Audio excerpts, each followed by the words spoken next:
Bienvenue à cette nouvelle exploration. Aujourd'hui, on plonge dans une source assez spécifique, la transcription d'une vidéo YouTube. C'est la chaîne Rachel Finance. Et l'ambition affichée est assez forte, proposer une approche pour, et là je cite, gagner 10 ans d'avance sur tout le monde. Carrément. Oui, c'est une promesse audacieuse, on peut dire. C'est le moins qu'on puisse dire. Cette méthode, elle l'appelle la règle des 300%. La créatrice affirme que, comprendre et appliquer cette règle, ça a vraiment transformé sa vie. Mais elle précise quand même que ça lui a pris une bonne dizaine d'années pour l'intégrer pleinement. Hmm. Donc pas une solution miracle immédiate, apparemment. Non, plutôt un processus long. Alors, notre mission aujourd'hui, on va essayer de décortiquer ensemble cette fameuse règle des 300%. Quels sont les concepts clés derrière? Et surtout, quelle stratégie pratique elle propose pour atteindre ces résultats qu'elle décrit comme exceptionnels? D'accord. Allons-y, regardons ça de plus près. Alors, pour commencer, cette règle démarre avec un premier 100%, le 100% de la clarté. Qu'est-ce que ça recouvre exactement, cette notion de clarté, d'après la source? Mais selon la vidéo, c'est bien plus que juste choisir une carrière, tu vois. Il s'agit vraiment de définir avec une grande précision la vie qu'on désire mener. La source insiste là-dessus. La plupart des gens, en fait, ils se posent pas vraiment la question en profondeur. Quelle vie on veut? Quelle relation? Dans quel lieu on veut vivre? Quel type de personne on aspire à devenir? C'est vrai que ça va plus loin que le simple objectif pro. Exactement. Et la créatrice, elle partage une expérience perso. Vers 21 ans, elle a eu un déclic, influencé par Tony Robbins, notamment avec un exercice spécifique, visualiser sa journée idéale, mais genre dans 10 ans. Ah oui, la projection long terme. C'est ça. L'idée derrière, c'est que, sans cette direction claire, c'est difficile d'avancer efficacement, ou même que les autres nous aident. Les exemples donnés, c'est la mission d'Elon Musk pour Mars, ou la propre mission de la créatrice pour sa boîte de conseil. Ce cap clair est présenté comme vraiment le socle. D'accord. Savoir où on va, c'est la base. Mais comment on fait pour trouver cette clarté, surtout si on se sent un peu perdu ou limité dans ses options? Est-ce que la source donne des pistes concrètes? Oui, oui, justement. Elle ne reste pas dans le flou. 4 stratégies sont suggérées pour développer cette clarté. Ah, super! Voyons ça. Premièrement, rêver grand. L'idée, c'est de se défaire consciemment des barrières mentales, celles qu'on se met souvent, influencées par le quotidien, l'entourage. Elle suggère de commencer par se projeter à 5 ans, puis d'élargir, 10, 15, même 30 ans. Il y a une anecdote intéressante sur son premier voyage en classe affaires. Raconte. Mais au début, elle se disait c'est pas pour moi ça. Et puis elle a réalisé plus tard que la seule barrière, elle était dans sa tête. C'était pas une question d'argent à ce moment-là. Intéressant. Changer la perception de ce qui est possible pour soi. Voilà. Deuxième stratégie, un peu plus originale, acheter ses rêves. Acheter ses rêves, c'est-à-dire? S'offrir des petits bouts de la vie qu'on souhaite, même très brièvement. Louer une voiture de luxe pour 1 heure, prendre un thé dans un grand hôtel, passer une nuit dans un lieu de rêve. D'après la source, ça permettrait de débloquer des choses, d'abaisser ces barrières mentales dont on parlait.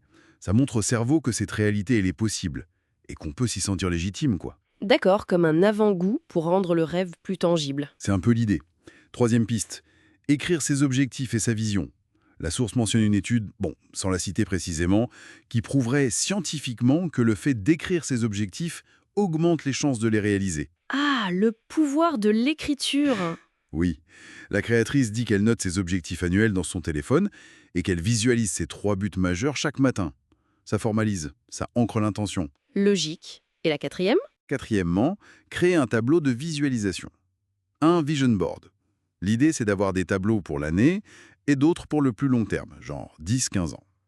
L'explication donnée, c'est que le cerveau fonctionnerait beaucoup avec des images et ferait pas trop la différence entre ce qui est imaginé et ce qui est réel. Et ça activerait quelque chose de spécifique? Oui, le fameux système d'activation réticulaire. Et peux-tu nous expliquer simplement comment la source le présente, ce système? En gros, c'est comme un filtre dans notre cerveau. Quand on se concentre sur un but précis, par exemple via la visualisation, on programme ce filtre. Et il se met à repérer dans notre environnement tout ce qui pourrait nous aider à atteindre ce but. C'est un peu comme quand on décide d'acheter une voiture rouge et soudain on a l'impression d'en voir partout. Vois. Le cerveau devient plus attentif à cette info spécifique. C'est ça. Donc, ce premier 100% de clarté, c'est vraiment poser sa destination, la définir précisément et commencer à la rendre presque palpable pour orienter son attention et son cerveau. Exactement. Définir la direction. Bien. Une fois qu'on a cette carte, cette destination claire, la source introduit le deuxième 100%, la croyance. Pourquoi est-ce que c'est présenté comme étant aussi fondamental que la clarté? Alors là, le postulat de la source est assez fort, hein. Nos pensées façonnent notre monde. Carrément. Elle prend l'exemple de l'avion ou de la caméra. Ces objets existent parce que quelqu'un, un jour, a cru que c'était possible. À l'inverse, si on est convaincu au fond de soi qu'un truc est impossible, il le devient pour nous. On n'essaiera même pas. Donc nos croyances, qu'elles soient positives ou négatives. Donc, elles agissent comme des filtres qui déterminent ce qu'on pense pouvoir accomplir. Notre champ des possibles, en quelque sorte. Ok, le principe est clair. Mais bon, les croyances, surtout les limitantes, elles sont souvent bien ancrées, non? C'est pas si simple de changer ça. Comment la source propose de travailler dessus activement? C'est pas juste se dire je vais y croire plus fort, j'imagine. Non, non, bien sûr. C'est plus concret que ça. La source détaille 3 axes de travail sur ses croyances. Je t'écoute. Premièrement, travailler sur ses pensées limitantes spécifiques. C'est un travail d'introspection, hein. Identifier et démanteler les «je suis pas assez», «j'ai pas les moyens», «c'est trop tard pour moi», etc. La source affirme qu'on a tendance à rejeter, même inconsciemment, ce qu'on ne croit pas mériter. Elle donne un exemple? Oui, son propre exemple. Elle raconte qu'elle avait peur de gagner plus que ses parents. Pas par manque de capacité, mais par peur de leur réaction, de leur jalousie supposée. Elle se focalisait sur ça plutôt que sur les bénéfices, comme pouvoir les aider, voyager avec eux. Ah oui, c'est subtil comme blocage. Tout à fait. Et l'exercice inspiré de Tony Robbins, encore une fois, viserait à identifier ces nœuds et à les remplacer par une concentration sur ce qu'on a déjà, les ressources, les capacités. C'est concentré sur le positif, sur ce qui est déjà là. Voilà. Deuxièmement, faire attention aux croyances négatives généraux. Là, c'est plus large. Repérer et questionner les idées reçues sur certains sujets. L'argent, par exemple. Genre, les riches sont tous des pourris ou des choses comme ça? Exactement. Ou faut être né riche pour le devenir. La source dit que si on pense ça, on s'interdit soi-même de réussir financièrement, pour pas devenir une mauvaise personne ou parce qu'on croit que c'est impossible de toute façon. Et elle utilise son propre parcours, elle vient d'un milieu modeste, pour justement contrer ces idées reçues. D'accord. Remettre en question les clichés ambiants. C'est ça. Et troisièmement, visualiser et parler de ses objectifs comme s'ils étaient déjà accomplis. Ça ressemble un peu à la visualisation pour la clarté, non? Oui, mais là l'accent est mis sur le renforcement de la croyance, se voir maintenant dans la situation désirée. Comme si on avait déjà l'appart à Dubaï, le revenu visé, l'objet convoité. L'exemple de McGregor qui visualisait son jet privé bien avant de l'avoir est cité. Et l'idée, c'est de tromper le cerveau? En quelque sorte, oui, lui faire ressentir cette réalité future comme s'il était déjà là, pour qu'il mobilise les ressources nécessaires et active encore ce fameux système d'activation réticulaire pour repérer les opportunités. On revient à ce filtre cérébral. Donc, si je résume, définir la cible, clarté, puis programmer son GPS interne, croyance, pour qu'il nous guide activement vers elle, tout en supprimant les virus mentaux qui pourraient brouiller le signal. C'est une bonne image, oui, le GPS interne. Parfait. On a la carte, on a le GPS programmé. Le troisième 100% arrive. Et il semble crucial, maintenir tout ça, 100% du temps. Intuitivement, ça me paraît le plus gros défi au quotidien, face aux imprévus, aux échecs, ou juste à la fatigue, quoi.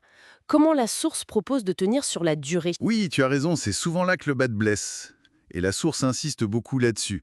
Cette constance, c'est ce qui ferait la vraie différence sur le long terme. C'est ce qui permettrait de se relever après un échec, de persévérer quand la motivation baisse ou que on est juste fatigué. Et alors, quelles sont les stratégies pour ça? 3 stratégies principales sont mises en avant pour maintenir ce cap. D'abord, créer un environnement propice. L'idée est simple, rendre les bonnes actions faciles et les mauvaises difficiles, Comment ça? en aménageant son environnement physique et ses routines. Les exemples sont très concrets. Préparer sa tenue de sport la veille. Comme ça, le matin, il n'y a plus qu'à l'enfiler. Moins de décisions à prendre. Moins de friction. Exactement. Ou ranger son bureau le soir pour avoir envie de s'y mettre direct le lendemain.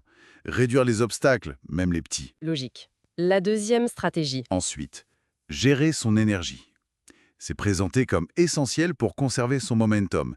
Tu sais, cet élan, ce feu intérieur. Ça passe par les basiques, bien dormir, bien manger, faire du sport. Ça, on le sait. Oui, les fondamentaux. Mais la source insiste aussi beaucoup sur l'entourage.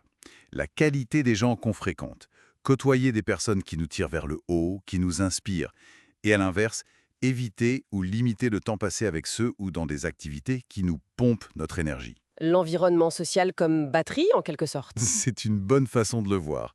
C'est crucial pour préserver l'énergie et la motivation sur la durée. D'accord.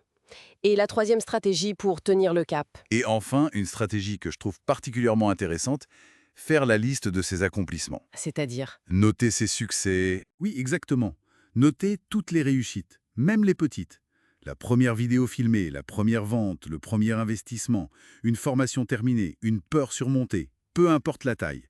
Cette liste devient un outil super puissant dans les moments de doute. Ah oui, je vois. Une sorte de preuve à soi-même. C'est tout à fait ça. Quand on doute, on consulte sa liste et ça permet de se prouver à soi-même qu'on est capable de réaliser des choses, qu'on a déjà réussi à sortir de sa zone de confort. La créatrice partage ses propres exemples, genre la création de son entreprise, sa croissance sur Instagram, ça construit sa confiance étape par étape. C'est une preuve concrète de progression qui donne de la force pour continuer. Ça ancre la croyance dans le réel, finalement, plus que juste y croire. Exactement. C'est un levier de confiance très solide parce qu'il est basé sur l'action passée. Ça nourrit la croyance pour l'avenir. Très clair. Donc, si on récapitule, on a exploré les 3 piliers de cette règle des 300% issue de la source R. 100% de clarté pour savoir où aller, Mhm. 100% de croyance pour se sentir capable et légitime d'y arriver, Oui. et maintenir cet alignement clarté-croyance 100% du temps grâce à des stratégies concrètes sur l'environnement, l'énergie et en capitalisant sur ses succès passés. C'est tout à fait ça. L'approche met vraiment l'accent sur la synergie, l'alignement profond et constant entre la vision, où je vais, la mentalité, j'y crois, et les actions systématisées, comment j'y reste fidèle au quotidien. C'est la combinaison de ces 3 éléments, maintenus dans la durée, qui est présentée comme la clé pour obtenir des résultats significatifs, disons. Exceptionnel, selon la source. Exceptionnels, oui. Et pour terminer, pour laisser une petite graine de réflexion, si, comme le suggère fortement cette source, nos pensées ont vraiment un tel pouvoir créateur sur notre réalité, quelle serait la toute première petite pensée, limitante, peut-être même une qui semble anodine, que chacun pourrait choisir de remettre consciemment en question, juste pour voir, elle a, dès aujourd'hui? Belle question pour finir. Ça invite à l'action immédiate, même petite. Exactement.